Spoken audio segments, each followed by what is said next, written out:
Muy buenas y bienvenidos a The Objective, a este encuentro que hoy tengo el placer de moderar relacionado con la moda. Va a ser la absoluta protagonista, la evolución de la moda durante los últimos años y los retos que tiene por delante una industria que, ya saben ustedes, mueve en España muchísimo dinero, más de 20.000 millones de euros. También da trabajo a muchas personas en la parte del comercio, en la parte de la industria de la moda, del textil, de la confección, de los diseñadores. Una industria que ha pasado por diferentes etapas a lo largo de la historia y que hoy queríamos tratar un poco más a fondo precisamente de esta industria con las dos personas que veis aquí, que ahora mismo voy a presentar y que son las absolutas protagonistas junto con la moda, porque son los que saben de esto. Presentamos a Charo Izquierdo. Ella es periodista y una gran conocida y conocedora del sector de la moda. Actualmente es consejera editorial del Español, fue directora de la pasarela Mercedes-Benz Fashion Week, también de diferentes ferias de moda en IFEMA, entre otras muchas cosas, Charo, y recientemente ha publicado este libro que ven aquí, Fashion Revolution, un libro espectacular del que hablaremos largo y tendido. Charo, encantada y muchas gracias por estar aquí. Y también tenemos con nosotros a Baruch Corazón. Estudió en ICADE, también en Londres, y antes de finalizar su formación ya había estrenado en la pasarela Cibeles con su firma de moda. Trabajaba para Del Pozo, una dilatadísima carrera, también profesor en Chicago. Has hecho un montón de cosas. Te agradezco mucho que estés aquí, entre otras cosas, ese libro, ese ensayo, No diseño, propuesta para una nueva creatividad. Muchas gracias también. Muchas y bienvenido. Gracias. La idea un poco es hablar, ¿no?, de esta industria de la moda que ha cambiado tanto durante tantos años. Y Charo, quiero empezar por ti, si te parece, hablando fundamentalmente del papel de España en la historia de la moda. Hablas en tu libro de España como generadora, ¿no?, generadora de tendencias ahora y también antaño. Gracias a tu libro he podido, te lo decía antes, visualizar desde el ahuecador hasta ir vestido de negro, visualizar cómo las mujeres en la Segunda Guerra Mundial iban vestidas con los trajes de sus maridos, con pantalón. ¿Qué ha supuesto en España para la moda, para la industria de la moda? ¿Qué ha supuesto en nuestro país? Bueno, nuestro país ha sido y es un gran exponente de la industria de la moda y del diseño de moda. Del diseño de moda, ahora mismo hablamos mucho, hablamos del diseño de la moda de autor, hablamos de la industria, como no puede ser de otra manera cuando nos referimos al gran grupo internacional que es Inditex, con todas sus marcas. Hablamos de la moda y hablamos de Balenciaga. Siempre me gusta decir que hablamos de la moda hoy y aunque no se tiene muy en... O sea, nosotros tenemos una marca que era española, que es Loewe, que pertenece al grupo LVMH, al grupo francés LVMH, y ellos presumen de tener la marca Loewe y nosotros presumimos de que Loewe es de LVMH.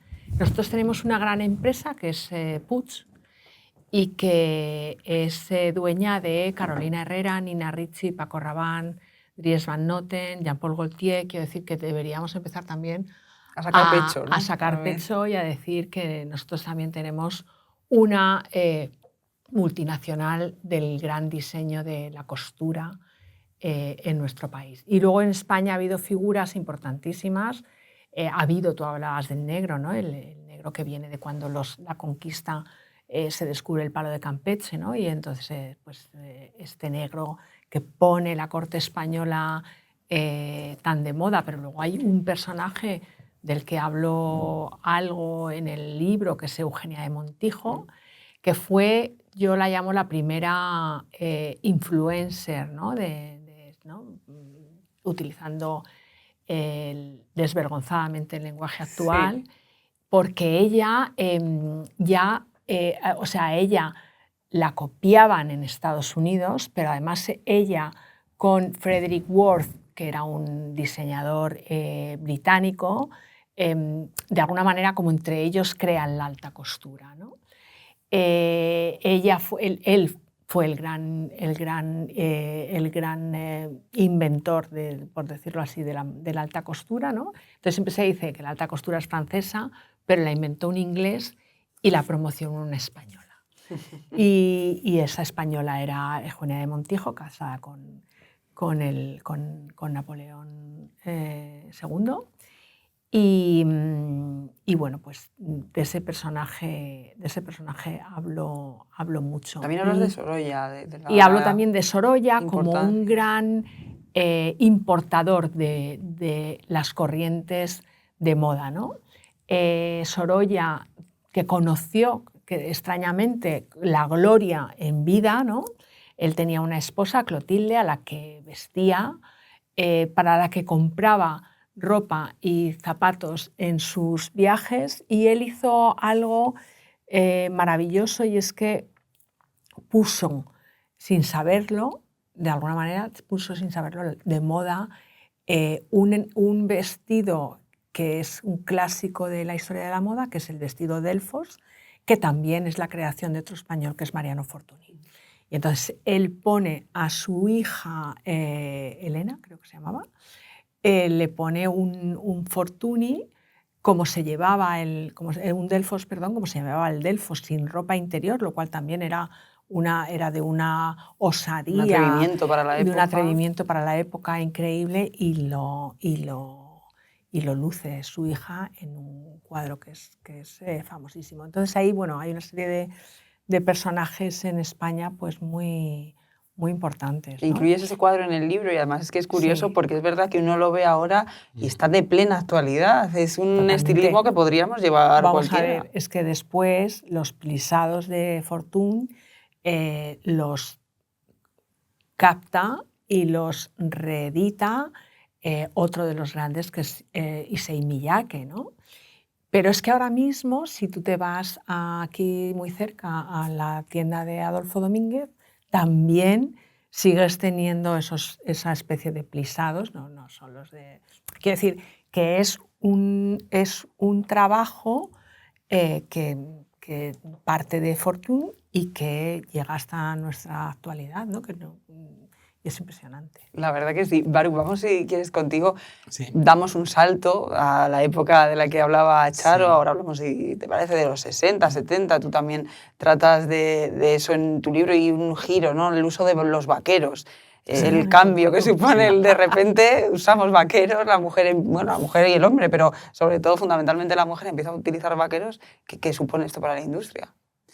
Bueno, pues tiene muchísimas implicaciones, ¿no? El uso del vaquero, pues por un lado, lo que hace es poner, digamos, en la cúspide de la pirámide de la moda del algodón, que era el producto de la industria de los Estados Unidos, que además empezó a desarrollarse el consumo de algodón muchísimo a raíz de la Primera Guerra Mundial y de todas las uniformidades y las camisetas que vestían los soldados, y que luego se potenció mucho más en la Segunda Guerra Mundial. O sea, realmente el algodón, aunque a mí también me encanta, pero ha venido muy unido el desarrollo de la industria del algodón a las guerras mundiales y por supuesto, al fenómeno de la esclavitud y la trágica guerra también de secesión en Estados Unidos, ¿no? Y hablas también en esa época del cambio, ¿no? De creadores a diseñadores, el giro, Exactamente. ¿no? O sea, sobre todo lo que yo planteo es una perspectiva, digamos, más a vista de pájaro de estos movimientos y estos flujos de la moda, como vienen siempre acompañados de movimientos y cambios sociales y de paradigma, ¿no? Entonces explico un poco cómo el prêt-à-porter de alguna manera lo que hace es ya masifica una tendencia que es la que se estrena con la alta costura y con el fenómeno de Worth del que hablaba Charo, ¿no? Es decir, con la alta costura en el libro lo llamo como que pasamos del modo a la moda, ¿no? Sí. Es decir, lo que explico es que realmente lo que hoy conocemos como moda es un fenómeno propio del siglo XX. Uh-huh. Y que comienza con el siglo XX y con Worth, aunque es a finales del XIX, pero digamos el fenómeno ya de la implosión de la alta costura es más a principios del XX, y en el cual se ha pasado del modo, que es el modo en el que viste un personaje importante como Madame Pompadour, y entonces es la moda, el modo a la Pompadour es la moda de esa época, ¿no? Que lo hace un artesano. No hay una idea del diseñador con Word, y con la alta costura el artesano ya no es artesano, es creador, como un artista.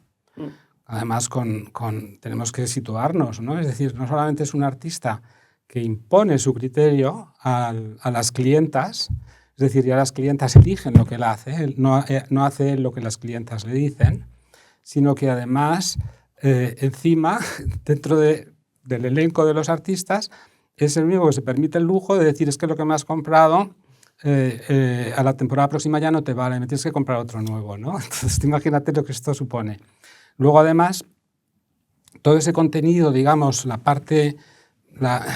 si vemos la moda como la cúspide del iceberg, luego toda la parte profunda, que es lo que está moviendo, que es realmente lo que maneja, ¿no? Esa irresistible atracción, ¿no? Y esa pasión, pues es la creatividad pura. Entonces, de pronto, el que las clientas puedan acceder a ese fondo de creatividad mediante un producto que además les cambia la imagen, se convierte en algo irresistible. En el libro menciono, ¿no? Es que no podemos imaginar lo que debía ser para las primeras clientas de Christian Dior, por ejemplo, ¿no? Esa sensación, ¿no? Que es lo que esa magia que se generaba, ¿no?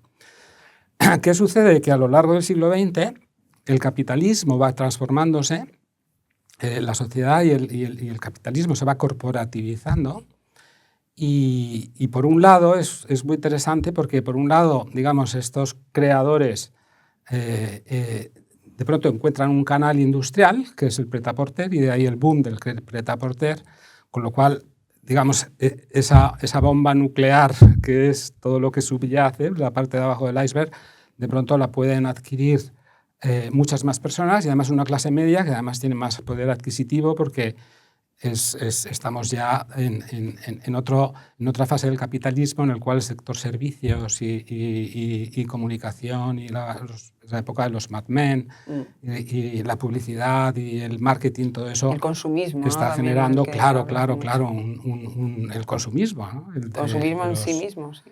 Entonces, ¿qué es lo que sucede? Que el prêt-à-porter teóricamente democratiza la moda. Yo no estoy tan de acuerdo con que se pueda llamar democratizar, porque en realidad durante todo el siglo XX lo que estamos viviendo es una autarquía.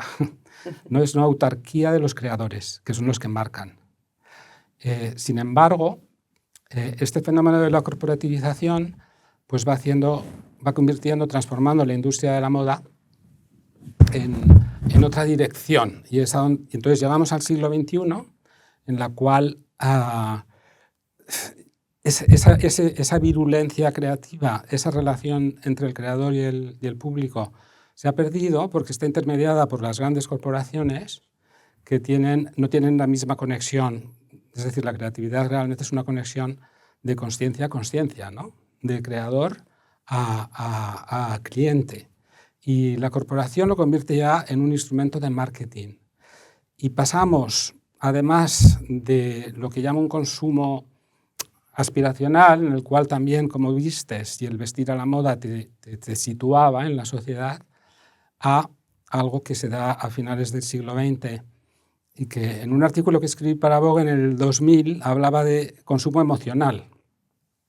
Y es que realmente la moda, que ya en los años 80 había empezado a trabajar con el revival, y con el cambio de siglo ya el revival es total.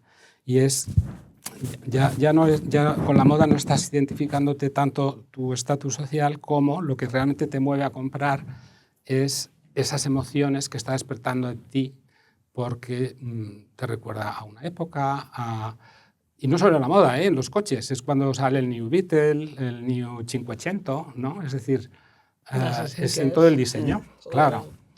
Y entonces lo que propongo es que estamos en eso que lo llamo como la revolución del diseño. Ahora ha pasado, estamos en otra fase, y lo llamo la revolución de la consciencia. ¿Por qué? Porque lo que realmente nos está moviendo a consumir son los valores que encontramos detrás del producto, ¿no? Luego hablabas de esos valores detrás del producto, y en este último tiempo estamos viendo pues, esta moda rápida, fast fashion, muy criticada, claro, precisamente por lo que supone, claro. Claro, es que la fast fashion es interesante porque no es ni modas, copian. Claro, es decir, yo creo que va muy ligada a ese cambio de paradigma. ¿En qué sentido? Que en el siglo XX ese sistema de la autarquía de los creadores tiene dos efectos. Uno es la presentación en desfiles y en temporadas, y lo cual hace que el creador muestre sus colecciones 6 meses antes de que vayan a estar en el mercado, y por otro lado la temporalidad, y que por lo tanto en cuanto pasa la temporada toda esa ropa llega a saldos, ¿no? Entonces, de estos dos fenómenos se aprovechan precisamente las redes de fast fashion, en el sentido de que 6 meses antes pueden ya saber la tendencia y tienen una capacidad de reacción enorme, con lo cual pueden adelantar incluso antes que los propios creadores. Y luego, además, mediante también otro fenómeno, que es la globalización y el capitalismo globalizado, otro cambio de paradigma, pues la pueden abaratar muchísimo en sus costes. Entonces ahí se produce ese fast fashion con unas consecuencias catastróficas para el mercado de la moda, para la sociedad, para el medio ambiente y para la psicología de las personas, ¿no? Porque es ya esa adicción al consumismo realmente llevada a lo máximo, ¿no? Claro, al margen, pero bueno, a colación de este tema del fast fashion, también hablas tú en tu libro mucho de la circularidad, de la sostenibilidad. Son temas que ahora mismo se están hablando en todas las industrias. En los fondos de inversión también invierten todos ya con criterios de sostenibilidad, de circularidad. No queda otra. Y en la moda también está ocurriendo. Puede ser un poco el antídoto precisamente para los problemas que puede generar ese fast fashion. Bueno, lo dijo Ursula von der Leyen hace 2 años. Dijo que la moda tenía un veneno, que era el fast fashion, pero que también tenía un antídoto, que era la circularidad, ¿no? Más allá de eso, o sea, yo creo que ahí todos hemos pasado a aprender de lo que son los límites planetarios, todos hemos, digamos que tenemos los objetivos de desarrollo sostenible, que yo he tenido encima de la mesa todo el tiempo escribiendo Fashion Revolution. Y de alguna manera la moda tiene una capacidad de tractor, ¿no? De ser tractor de un cambio de mentalidad, que es lo que realmente se necesita para pasar de este fast fashion, pero también del hiperconsumo generalizado. Necesito tener el último teléfono móvil, que es decir, que no todo hay que llevarlo solo al terreno del textil, ¿no? Y entonces estamos pasando a tener, a llegar a esta edad de la consciencia, como muy bien dice Baruch, que además es fundamental como cambio de mentalidad para acometer esa nueva manera de consumir la moda. Es decir, una manera consciente, una manera en la que no confundamos valor y precio, ¿no? Que es una cosa que es lo que confunde el fast fashion, que es necesito tener cada semana, tengo que salir a la calle a comprarme lo que sea, y además lo que sea que es muy barato.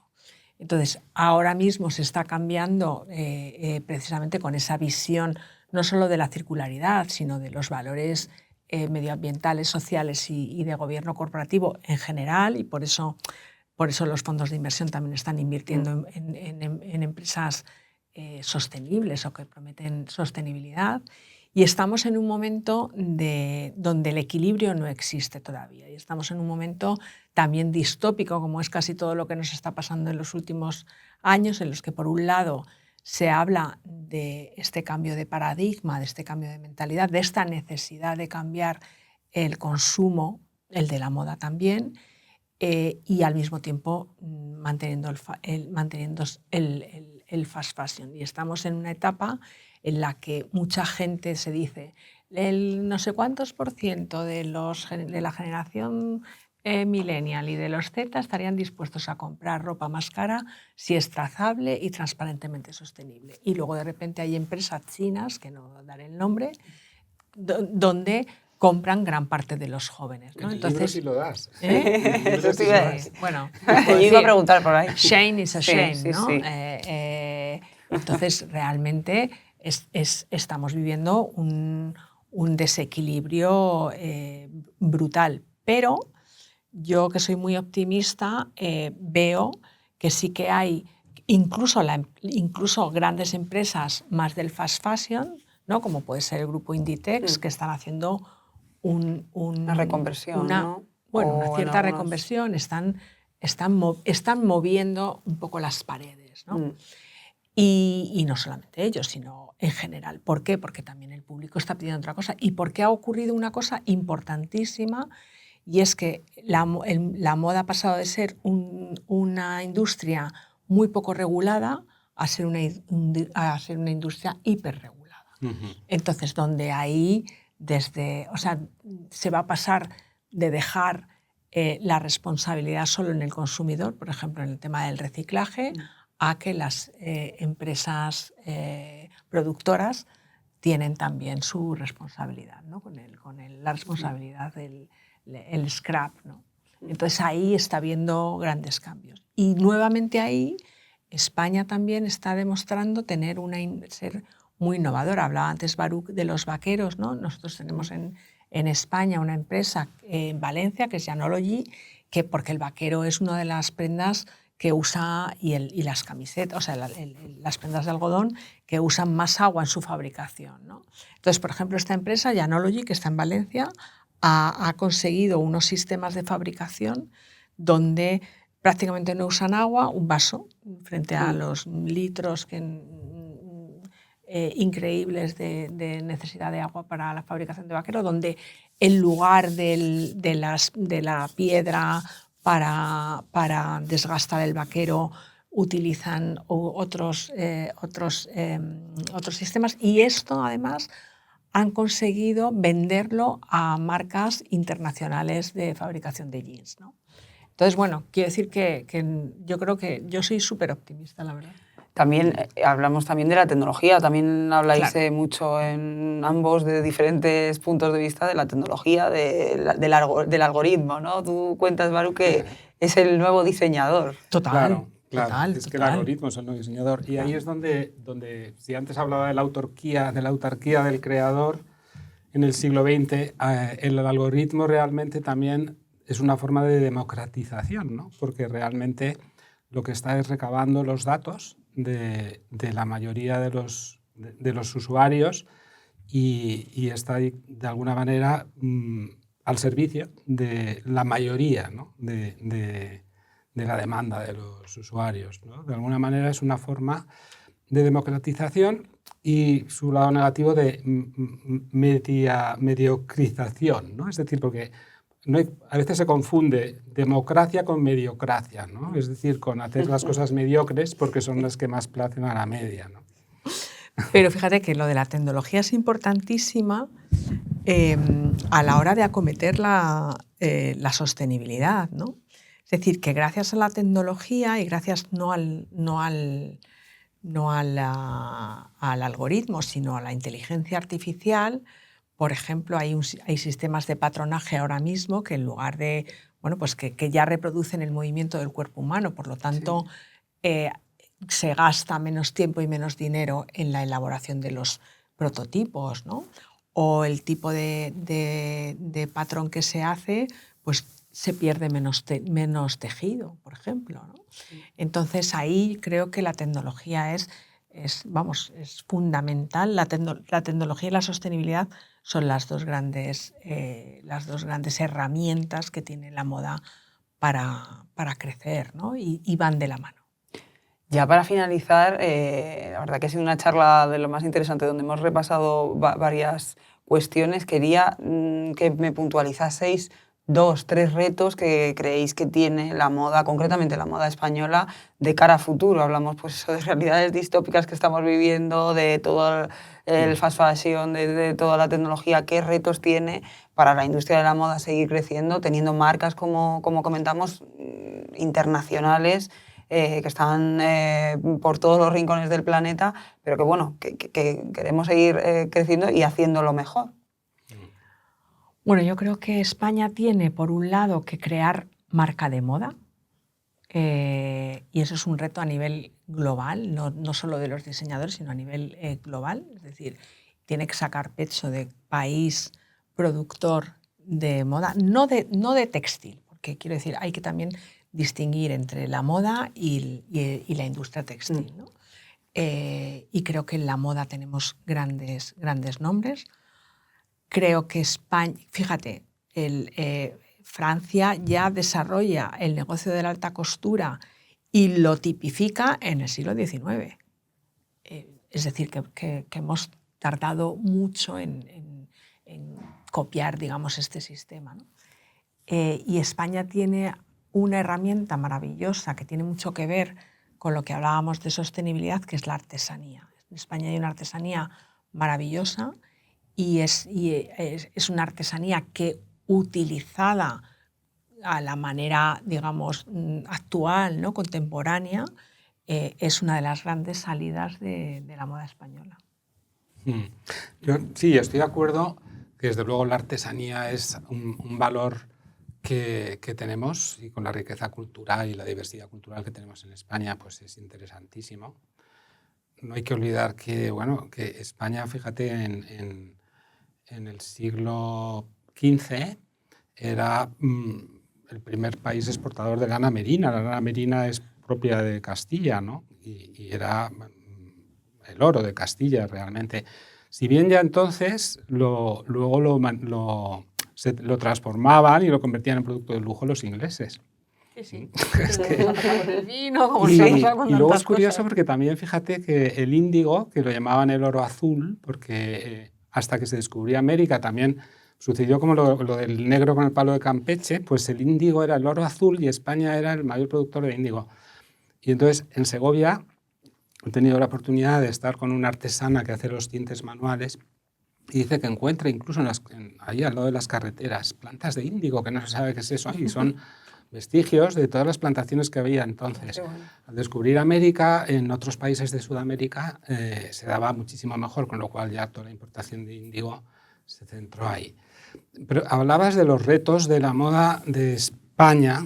Yo creo que, por un lado, la moda de España, a ver, uno de los problemas es que se ha hablado siempre de moda de España como moda, digamos, de creadores, y de esto también lo hablas en tu libro, y yo también lo menciono, ¿no? Toda la inversión del plan de promoción de moda, de sus tiempos y tal, ha estado volcado en promocionar a los creadores y la pasarela, y luego, sin embargo, el fruto que ha dado la moda de España es que es primera potencia, digamos, en moda comercial. Llámale fast fashion. Afortunadamente, pues vemos que Zara también se está adaptando a los nuevos tiempos, está haciendo un cambio de estrategia. Entonces yo sí que creo que algo que sería muy bonito que aportara España desde su papel casi protagonista en esta moda comercial es la consciencia, ¿no? Es decir, es una consciencia corporativa de realmente cuál es su papel en el mundo. Y hablábamos de sostenibilidad.